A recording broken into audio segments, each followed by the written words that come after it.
ఆ యొక్క విత్తనం అనేది కొంచెం పెరిగిన తర్వాత, మొక్కగా మారిన తర్వాత వేరే ప్రదేశానికి వెళ్ళి వేరే దగ్గర స్థిరపడుతుందా?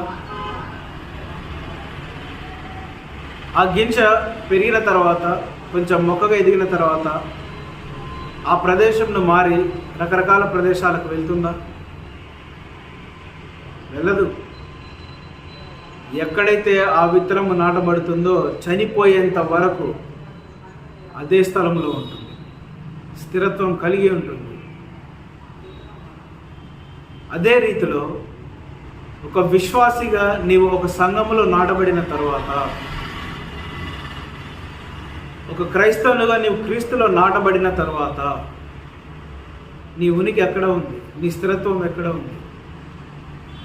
ఇటు క్రైస్తవుల్లో ఉండడానికి ఇష్టపడతావు, ఇటు బయట సమాజంలో ఉండడానికి ఇష్టపడతావు, ఇటు క్రీస్తులో ఉండడానికి ఇష్టపడతావు, అటు లోకంలో ఉండడానికి ఇష్టపడతావు.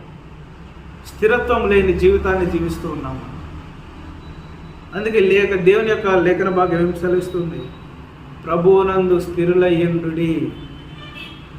ఎవరు వచ్చినా రాకపోయినా, ఎవరు ఉన్నా లేకపోయినా, ఏ కుటుంబం మీతో వచ్చినా రాకపోయినా, నీ విశ్వాస యాత్రలో స్థిరత్వం కలిగి సన్నిధిలో నాటబడి, అదే నాటబడి నీవు మరణించేంత వరకు కూడా నీ స్థిరత్వాన్ని కోల్పోదు.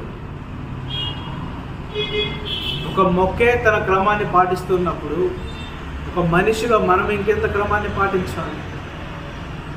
ఒక మొక్కే తన క్రమానికి ఇంత లోబడి ఉన్నప్పుడు ఒక క్రైస్తవులుగా నీ సృష్టికర్తకు నువ్వు ఇంకెంత లోబడి ఉండాలి?